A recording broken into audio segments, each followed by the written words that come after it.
What is up everyone, welcome back to another video, and today we'll be checking out the Lenovo Tab4 8 Plus. So in our last video we have checked out the Lenovo P8 or Tab3 8 Plus, and for the most part it was a pretty impressive tablet, but it did have a few things that could have been improved.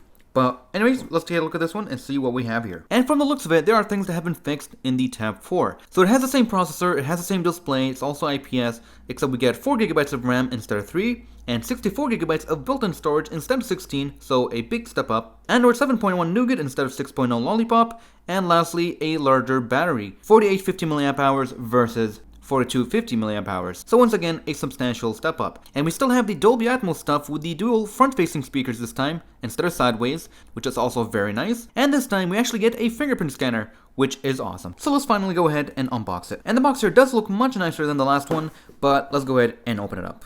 So once again, we get the tablet first. We'll take a look at that in just a bit. This time we'll get an English manual and some serial number stuff that I could use for the warranty. And inside there are 3 different compartments, one of them being a USB Type-C charging cable, which is awesome, compared to the Tab 3, which had a micro USB, a 5.2 volt 2 amp USB charger, and finally what seems to be more information, pamphlets, and manuals. And that is pretty much it for the box. You get the tablet, the charger, and the USB Type-C cable. Alright, so here we go. Let's go ahead and take a look at the tablet itself and see what they have improved and if this thing is going to be a better upgrade. So right off the bat, it has a much nicer look, well, especially with the black color. The last one does come with a black color, but this one definitely suits it more. And here you can see how the front-facing speakers are laid out. So they're pointed outwards like so. Hopefully it is much harder to cover up the speakers when trying it out. We got the front camera right there, some information. Let's go ahead and unpeel that. And once again, on the left side, we get the micro SD card slot. And this time there is no tray, basically just put in the SD card and you're good to go. And now take a look at the back. It actually looks much nicer. We'll see how grippy it is, because last time we have really like the grippy texture on the Tab 3, but here instead we have a glass texture with a really nice glossy finish. It kind of has a metallic look to it, but there's no metallic texture under the glass itself. And as always, we get 2 removable stickers right on the back here, and that's really nice to see. And there we go, a really nice clean finish on the back, simple logo, and that's it. And this time it seems like we have a 2-tone flash right here.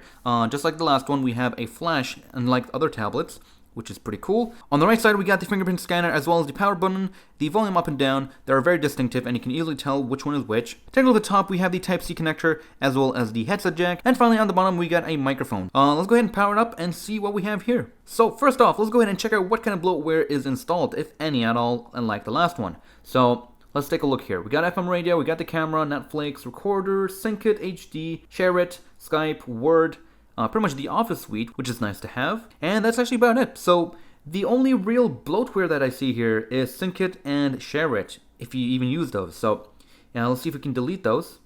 Yep, we can easily delete those right off the system without having any problems, not having to root it, not having to do anything crazy to get rid of the bloatware. So once again, a very nice stock experience, loving things so far. So I'm going to go ahead, install some apps, test it out, and we'll be back in just a bit. And we are back, and I gotta say I have been really impressed by this tablet. Now, I rarely get excited by Android tablets, and this one was actually pretty impressive. Pretty much in every way you want, this tablet has something to offer. First of all, we do have tap to wake, and you can enable that in the settings, but of course, it's pretty slow, and it's kinda useless because we got a pretty awesome fingerprint scanner. Just like that, it's pretty damn quick. Never misses a beat. Never fails. It makes all the difference with this tablet. It has enough brightness to enjoy content on it. Its viewing angles are pretty good. The dimming effect is not as dramatic as you guys see here in camera. In real life, it's very subtle. The user experience is also pretty awesome. Of course, it is running stock Android 7.1 and very minimal bloatware, and if there's any bloatware, you can easily uninstall the apps that you don't want. No app crashes, no lag spikes. The whole experience was buttery smooth without any problems. Once again, we have the pretty awesome flashlight that is built into the camera, which with the camera we'll actually go into more detail and we'll be comparing it to the Tab 3, so expect a video for that. And one of my favorite features about Android 7.1 Nougat is the split screen. The split screen on this tablet is simply awesome. It is nothing short of function, simplicity, and it just works. Most of the apps work very easily without any problems.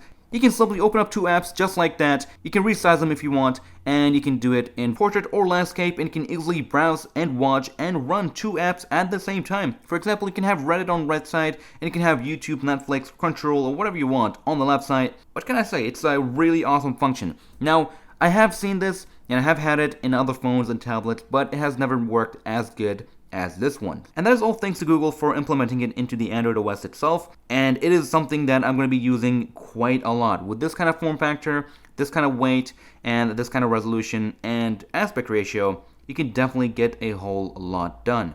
Now let's go ahead and talk about the performance. Running two heavy games like Modern Combat 5 and Asphalt 8, they both run very smoothly, the experience is enjoyable, and overall you're not going to have any issues with any other games under them because these are two heavy games. So if it can run those, it can run pretty much anything under it. And that is also thanks to the awesome Snapdragon 625 CPU. Yes, it is the same one as the previous generation, the Tab 3 or the P8, but I actually don't mind that, and that is because this CPU is simply power efficient, which results in less heat produced and a longer battery life. And on a long session, it is really nice to not have to deal with a warm back cover. But you can also expect 6.5 to 7 hours of video streaming, so anything less and you're probably going to be able to push it even further. And charging times are also pretty impressive. You can expect about 2 hours, 2.5 hours of charging time, and that's from 10% battery life. So once again, battery is pretty damn impressive, and it's definitely going to get you throughout the whole day. Now of course with Android tablets, something we always have problems with is speakers. Speakers have always been pretty bad with Android tablets, and especially Tab 3. Tab 3 gets pretty loud, but it distorts like crazy.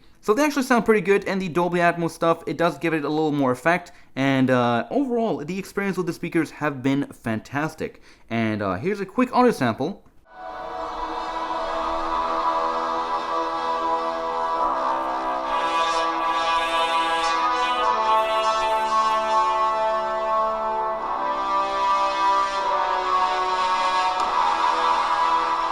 In time, you will know what it's like to lose. So desperately that you're right, yet to fail all the same.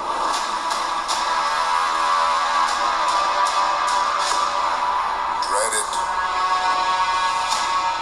run from it, destiny still arrives. Evacuate the city, engage all defenses, and get this man a shield.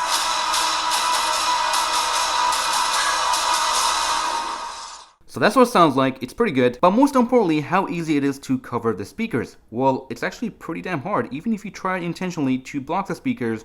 Unless you pretty much hold the tablet like this and try to intentionally cover the speakers, then obviously you'll cover the sound. But anything like this, anything like that, and even if you put your thumb like this on the speaker grills, you're still going to be getting some pretty good audio. Still has ways to exit, and it's not completely blocked by simply placing your thumb here. So any normal holds like this will have no issues. So if you're going to be holding your tablet like this, or simply just normally, then you're not going to block the speakers, which is again awesome. And lastly, we have the SD card slot that you can actually install an SD card and mount it as your main storage, which is pretty awesome. So that is actually pretty much it for this video. I mean, this tablet has pretty much everything covered, and it has something for everyone in every aspect. It's snappy, it's responsive, it's quick, and of course we get the very useful, functional split screen mode. We also have the Snapdragon 625 processor, which has the pretty impressive battery life, and of course the pretty good thermal performance. So it doesn't get warm, and it never gets uncomfortable if you're doing regular use, which is a big plus when it comes to a tablet. We also have the 16:10 Full HD IPS display that is pretty bright, very vivid, and beautiful, so whatever content you're going to be viewing on it is going to look awesome. It also has some pretty great front-facing speakers that are very hard to block, and they can get pretty loud, which makes it an awesome Netflix, Crunchyroll, YouTube, tablet, and pretty much whatever content you're going to be playing on it is going to look and sound great. It's got the Fingerprint Scanner, a pretty awesome form factor, and again 6.5 to 7 hours of battery life, and about 2 hours of charging using USB Type-C. Oh yeah, and the expandable SD card slot that can be mounted as your main storage. And lastly, the pretty awesome design here. And for the first time, a tablet gets my Kommando stamp of approval. This tablet gets it, and it's just awesome. I mean, the Fingerprint Scanner alone is enough. The dual split screen. Anyways, I can keep going on and on about this tablet, but that is pretty much it for this video. So hope you guys enjoyed this video and found it helpful. If you did, hit the like button and subscribe if you want like this, and I'll see you guys in the next one. Take care, everyone.